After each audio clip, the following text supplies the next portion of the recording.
সেনা নিশানায় মোহাম্মদ ইউনুসকে ক্ষমতাচ্যুত করতে বদ্ধপরিকর সেনাপ্রধানের হাতিয়ার দেশের সংবিধানের ধারা। সরকার পতনের 90 দিনের মধ্যে নির্বাচন সুপারিশ, জরুরি অবস্থা না হলে 90 দিনে ভোটের বিধান, জরুরি অবস্থায় রাষ্ট্রপতির হাতে শাসন ক্ষমতা, রাষ্ট্রপতি মোহাম্মদ শাহাবুদ্দিনকে সরকার ফেলার চাপ, রাষ্ট্রপতিকে লাগাতার চাপ সেনাপ্রধানের। 2007 সালে এভাবেই ক্ষমতায় সেনা সমর্থিত সরকার।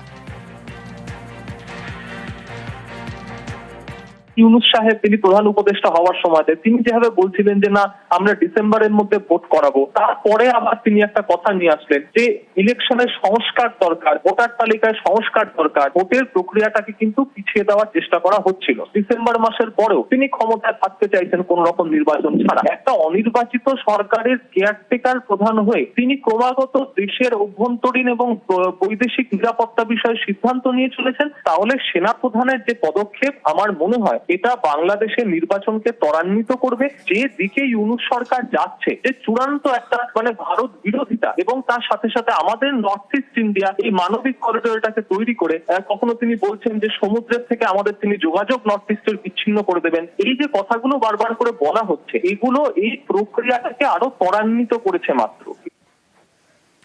আর এদিকে নদিয়ায় ফের বাংলাদেশে অনুপ্রবেশকারী গ্রেফতার।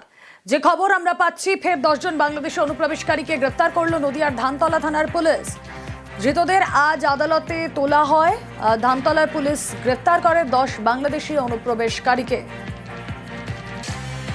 কথা বলবো, রঞ্জিত প্রতিনিধি রয়েছেন আমাদের সঙ্গে। রঞ্জিত, কিভাবে ধরা পড়লো তারা পুলিশের তরফ থেকে? বিশেষ কোথায় কোথায় অভিযান চালানো হয়, কি তথ্য এখনো পর্যন্ত পাওয়া যাচ্ছে? তোমাকে প্রথমে জানিয়ে রাখি, লাগাতার অভিযান চলছে সীমান্তবর্তী এলাকায় রানাঘাট পুলিশ জেলার ধানতলা, গাংনাপুর, কৃষ্ণগঞ্জ একাধিক জায়গাতে। এবং আজ দুপুরে এই 10 জনকে গ্রেফতার করে এদের সাথে আরো 5 জন শিশুও রয়েছে। মূলত তারা কিছুদিন আগে বাংলাদেশ থেকে অবৈধভাবে ভারতে প্রবেশ করেছিল এবং গুজরাটে তারা কাজের উদ্দেশ্যে গিয়েছিল এবং সেখান থেকে অবৈধভাবে আবার বাংলাদেশ ফিরে যাওয়ার চেষ্টা করছিল। এবং ধানতলা থানার বৈরগাছি এলাকা থেকে 10 জনকে গ্রেফতার করে গোপন সূত্রে খবর পেয়ে ধানতলা থানা পুলিশ। তো জানি নাকি এই অভিযান কিন্তু লাগাতার চলছে গত কয়েক মাস ধরে। ধানতলা সহ বিভিন্ন এলাকায় সীমান্তবর্তী এলাকা থেকে একাধিক বাংলাদেশি অনুপ্রবেশকারীর পাশাপাশি ভারতীয় দালাল যাদের মাধ্যমে তারা ভারতে প্রবেশ করেছিল তাদেরকেও গ্রেফতার করে। এবং পুলিশ থেকে জানতে পারা যাচ্ছে এই অভিযান লাগাতার চলবে। ইতিমধ্যেই 10 জনকে রানাঘাট আদালতে পেশ করা হয়েছে। বেশ।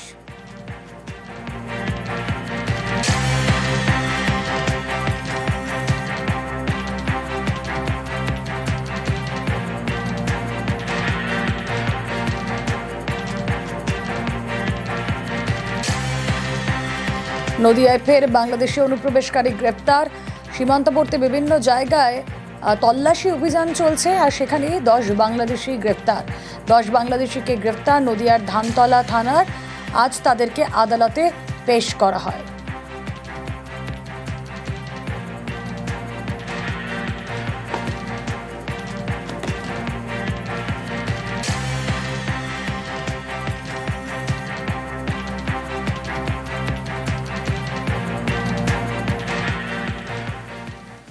এবার যে খবরের দিকে নজর রাখবো, 12 লাখি চাকরির দরে ডিরেক্ট মেল করে অযোগ্যকে জানানো হলো যোগ্য, অযোগ্যকে জানানো হলো টেট উত্তীর্ণ। প্রাথমিক নিয়োগে ফের চাঞ্চল্যকর তথ্য। আরো বিস্তারিত জানাবেন অর্ণব হাজরা প্রতিনিধি থাকবেন আমাদের সঙ্গে। তার আগে আরো একবার আপনাদের জানিয়ে রাখি, 12 লাখি চাকরির দরে ডিরেক্ট মেল করে অযোগ্যকে জানানো হয় তিনি যোগ্য, অযোগ্যকে জানানো হয় তিনি টেট উত্তীর্ণ। কথা বলবো আমাদের প্রতিনিধি অর্ণব হাজরা রয়েছেন সঙ্গে। অর্ণব, দেখো, প্রাথমিক নিয়োগ দুর্নীতির একাধিক চাঞ্চল্যকর অভিযোগ এসেছিল। এবার কলকাতা হাইকোর্টে মামলা করে একেবারে ইমেল স্ক্রিনশট দিয়ে এক পরীক্ষার্থী সুদীপ কর্মকার, গোবরডাঙ্গার বাসিন্দা, উত্তর চব্বিশ পরগনা, সে অভিযোগ করলো 28 এপ্রিল 2022 প্রাথমিক শিক্ষা পর্ষদের সচিব এই মেল অ্যাকাউন্ট থেকে তার আইডিতে একটি মেল আসে, সেখানে জানানো হয় সে অর্থাৎ সুদীপ কর্মকার সে টেট অযোগ্য থেকে টেট উত্তীর্ণ হয়ে যোগ্য হয়ে গেছে এবং তাকে তার 24 ঘন্টার মধ্যে ঠিক তার পরের দিন 29 এপ্রিল 2022 প্রাথমিক শিক্ষা পর্ষদের দপ্তরে গিয়ে কাউন্সিলিং এ পার্টিসিপেট করতে হবে। কিন্তু এরপরই আরো রোমাঞ্চকর ঘটনার সম্মুখীন হয় এই সুদীপ কর্মকার। সে দেখতে পায় সেখানে গিয়ে কোনো কাউন্সিলিং না করে বলা হয় যেহেতু 12 লাখি বা 10 লাখি এই ধরনের চাকরির ক্ষেত্রে একটা আলাদা ফর্মুলা আছে এবং একটি সাদা পাতায় তাকে সাদা খাতায় তাকে সই করিয়ে নেওয়া হয়। এবং এরপর প্রথমে তিনি 10 লাখ টাকা দিয়েছিলেন 2021 সালে, যে এস ঘোষ গাইঘাটার এক বাসিন্দার মাধ্যমে তার যে সওদা হয়, তারপরে আচ্ছা। আরো অনলাইনে 2 লক্ষ টাকা দেন। মোট 12 লক্ষ টাকা দেওয়ার পরেও তিনি যখন চাকরি পান না, তারপরে একাধিক পুলিশের অভিযোগ হয় এবং এই পুলিশের অভিযোগ হয় কোকরডাঙ্গা থানায়। পুলিশ কোন রকম তদন্তের গা করেনি। এরপরে কলকাতা হাইকোর্টে তিনি মামলা করেন। কলকাতা হাইকোর্টে মামলার নথিতে পরতে কিন্তু পশ্চিমবঙ্গের প্রাথমিক শিক্ষা পর্ষদের ইমেল অ্যাকাউন্ট, সেখান থেকে মেল তার কাছে গেছিল, তিনি কাউন্সিলিং এ পার্টিসিপেট করেছিলেন, টাকা যে দিয়েছিলেন, এই সমস্ত নথি সে মামলা ঘটেছে। এবং পুরো ঘটনায় গোবরডাঙ্গা থানায় যদি এই ঘটনা হয়, সেই ঘটনায় পুলিশ কি তদন্ত করলো তার একটা বিশদ তথ্য বা রিপোর্ট তলব করেছেন বিচারপতি তীর্থঙ্কর ঘোষ। বিচারপতি ঘোষ 1 জুলাইয়ের মধ্যে বিশদ রিপোর্ট দিতে নির্দেশ দিয়েছেন উত্তর 24 পরগনা জেলা পুলিশকে। এবং এক্ষেত্রে থেকে সব থেকে যেটা বড় বিষয়, যে বিভিন্ন সময় দেখা গেছিল 7 লাখ, 10 লাখ, 12 লাখ, এবং সব থেকে যেটা বাগদার অঞ্জনের কথা, এটা বাগদার ক্ষেত্রে যে বারবার অভিযোগ আসছিল, সেখানে মুড়ি মূর্তির মতো চাকরি বিক্রি হয়েছে। কিন্তু বাগদা থেকে একটু বাইরে গাইঘাটার এই অভিযোগ, গাইঘাটার ওই যুবক যে 12 লাখ টাকা বিনিময়ে চাকরি দেওয়া সওদা করলো, ইমেলে, ডিরেক্ট ইমেল প্রাথমিক শিক্ষা পরিষদের সচিবের কাছ থেকে তিনি পান। তিনি টেট অযোগ্য থেকে যোগ্য হয়ে যান 2014 সালের, কিন্তু চাকরি তিনি পাননি। এবং এই ঘটনায় যে ইমেল করা হয়েছে, সেখানে আরো একটি নাটকীয় মোড় রয়েছে। এখানে এই সুদীপ কর্মকারের অ্যাকাউন্টে ইমেল করা হয়েছে, কিন্তু ইমেলে লেখা রয়েছে ডিআর প্রশান্ত বলে একজনকে। এই ডিআর আচ্ছা। প্রশান্ত বেরাকে, তার কি কোনো তদন্ত হয়েছে? একবার বিচারপতি অমৃতা সিনহার বেঞ্চে মূল মামলা যখন হয়, তখন প্রাথমিক শিক্ষা পর্ষদের একটি স্ট্যান্ড ছিল যে প্রাথমিক শিক্ষা পর্ষদের ওয়েবসাইটে নাকি হ্যাক হয়েছে এবং তাদের আচ্ছা। ইমেল আইডিও হ্যাক হয়ে থাকতে পারে। কিন্তু তার তদন্ত কি, তার কি তথ্য রয়েছে, কোনো কিছু নেই। অর্থাৎ সবকিছু মিলেই এই বেশ। নিয়োগ প্রক্রিয়ার মধ্যে একটা গোজামিল বা সবকিছু মিলে যেটা বেশ, আমাদের নজর থাক অর্ণব। সেনা নিশানায় মোহাম্মদ ইউনুসকে ক্ষমতাচ্যুত করতে বদ্ধপরিকর সেনাপ্রধান। সেনাপ্রধানের হাতিয়ার দেশের সংবিধানের ধারা। সরকার পতনের 90 দিনের মধ্যে নির্বাচন সুপারিশ, জরুরি অবস্থা না হলে 90 দিনে ভোটের বিধান। জরুরি অবস্থায় রাষ্ট্রপতির হাতে শাসন ক্ষমতা। রাষ্ট্রপতি মোহাম্মদ শাহাবুদ্দিনকে সরকার ফেলার চাপ, রাষ্ট্রপতিকে লাগাতার চাপ সেনাপ্রধানের। 2007 সালে এভাবেই ক্ষমতায় সেনা সমর্থিত সরকার।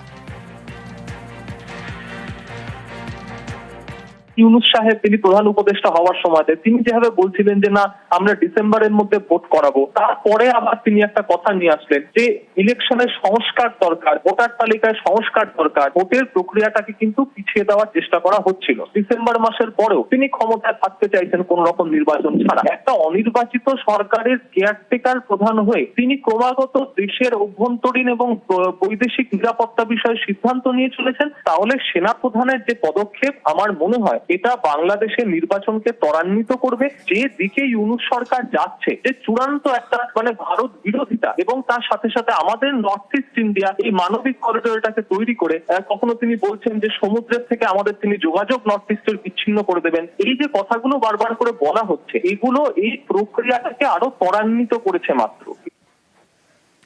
আর এদিকে নদিয়ায় ফের বাংলাদেশে অনুপ্রবেশকারী গ্রেফতার। যে খবর আমরা পাচ্ছি, ফের 10 জন বাংলাদেশি অনুপ্রবেশকারীকে গ্রেফতার করলো নদিয়ার ধানতলা থানার পুলিশ। ধৃতদের আজ আদালতে তোলা হয়। ধানতলার পুলিশ গ্রেফতার করে 10 বাংলাদেশি অনুপ্রবেশকারীকে। কথা বলবো, রঞ্জিত প্রতিনিধি রয়েছেন আমাদের সঙ্গে। রঞ্জিত, কিভাবে ধরা পড়লো তারা পুলিশের তরফ থেকে? বিশেষ কোথায় কোথায় অভিযান চালানো হয়, কি তথ্য এখনো পর্যন্ত পাওয়া যাচ্ছে? দেখো, তোমাকে প্রথমে জানিয়ে রাখি, লাগাতার অভিযান চলছে সীমান্তবর্তী এলাকায় রানাঘাট পুলিশ জেলার ধানতলা, গাংনাপুর, কৃষ্ণগঞ্জ একাধিক জায়গাতে। এবং আজ দুপুরে এই 10 জনকে গ্রেফতার করে এদের সাথে আরো 5 জন শিশুও রয়েছে। মূলত তারা কিছুদিন আগেই বাংলাদেশ থেকে অবৈধভাবে ভারতে প্রবেশ করেছিল এবং গুজরাটে তারা কাজের উদ্দেশ্যে গিয়েছিল এবং সেখান থেকে অবৈধভাবে আবার বাংলাদেশ ফিরে যাওয়ার চেষ্টা করছিল। এবং ধানতলা থানার বৈরগাছি এলাকা থেকে 10 জনকে গ্রেফতার করে গোপন সূত্রে খবর পেয়ে ধানতলা থানা পুলিশ। তো জানি নাকি এই অভিযান কিন্তু লাগাতার চলছে গত কয়েক মাস ধরে।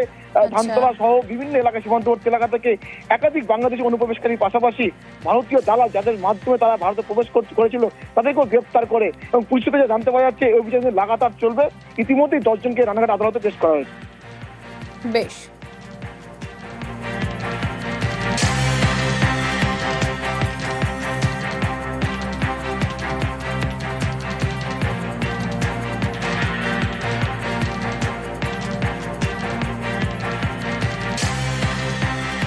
নদিয়ায় ফের বাংলাদেশি অনুপ্রবেশকারী গ্রেপ্তার। সীমান্তবর্তী বিভিন্ন জায়গায় তল্লাশি অভিযান চলছে আর সেখানে 10 বাংলাদেশি গ্রেফতার। 10 বাংলাদেশিকে গ্রেফতার নদিয়ার ধানতলা থানার। আজ তাদেরকে আদালতে পেশ করা হয়।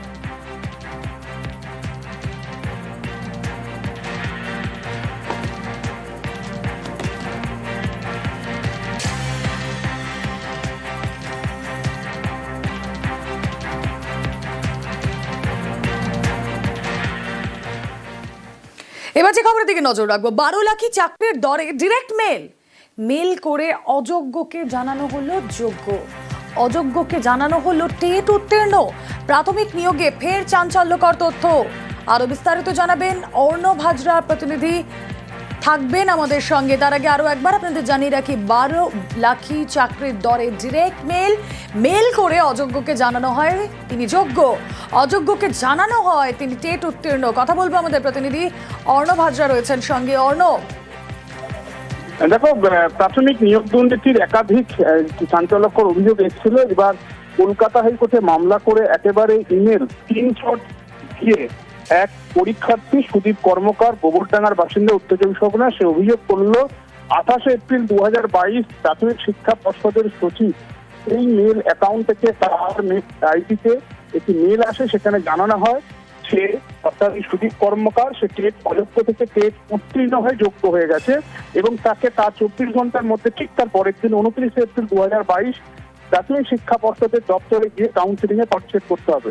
কিন্তু এরপরই আরো রোমাঞ্চকর ঘটনার সম্মুখীন হয় এই সুদীপ কর্মকার। সে দেখতে পায় সেখানে গিয়ে কোনো কাউন্সিলিং না করে বলা হয় যেহেতু 12 লাখি বা 10 লাখি এই ধরনের চাকরির ক্ষেত্রে একটা আলাদা ফর্মুলা আছে এবং একটি সাদা পাতায় তাকে সাদা খাতায় তাকে সই করিয়ে নেওয়া হয় এবং এরপর প্রথমে তিনি 10 লাখ টাকা দিয়েছিলেন 2021 সালে যে এস ঘোষ গাইঘাটার এক বাসিন্দার মাধ্যমে তার যে সওদা হয়, তারপরে আরো অনলাইনে 2 লক্ষ টাকা দেন।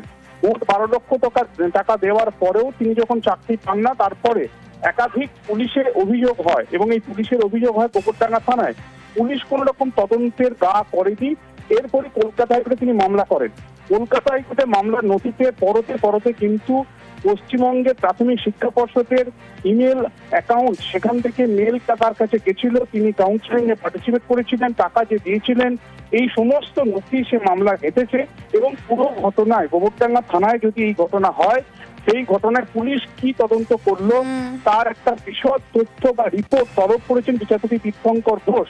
বিচারপতি ঘোষ 1 জুলাইয়ের মধ্যে বিশদ রিপোর্ট দিতে নির্দেশ দিয়েছেন উত্তর চব্বিশ পরগনা জেলা পুলিশকে এবং এক্ষেত্রে থেকে সব থেকে যেটা বড় বিষয় যে বিভিন্ন সময় দেখা গেছিল 7 লাখ 10 লাখ 12 লাখ এবং সব থেকে যেটা বাগদার অঞ্জনের কথা, এটা বাগদার ক্ষেত্রে যে বারবার অভিযোগ আসছিল সেখানে মুড়ি মূর্তির মতো চাকরি বিক্রি হয়েছে, কিন্তু বাগদা থেকে একটু বাইরে গাইঘাটার এই অভিযোগ, গাইঘাটার ওই যুবক যে 12 লাখ টাকা বিনিময়ে চাকরি দেওয়া সওদা করলো ইমেলে, ডিরেক্ট ইমেল প্রাথমিক শিক্ষা পর্ষদের সচিবের কাছ থেকে তিনি পান।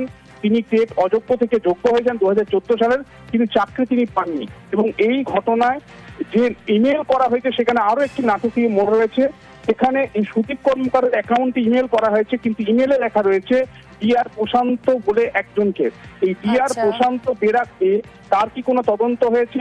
একবার বিচারপতি অমৃতা সিনহার বেঞ্চে মূল মামলা যখন হয় তখন প্রাথমিক শিক্ষা পর্ষদের একটি স্ট্যান্ড ছিল যে প্রাথমিক শিক্ষা পর্ষদের ওয়েবসাইটে নাকি হ্যাক হয়েছে এবং তাদের ইমেল আইডিও হ্যাক হয়ে থাকতে পারে, কিন্তু তার তদন্ত কি, তার কি তথ্য রয়েছে, কোনো কিছু নেই। অর্থাৎ সবকিছু মিলেই এই নিয়োগ প্রক্রিয়ার মধ্যে একটা গোঁজামিল বা সবকিছু মিলে যেটা নজর থাক অর্ণব।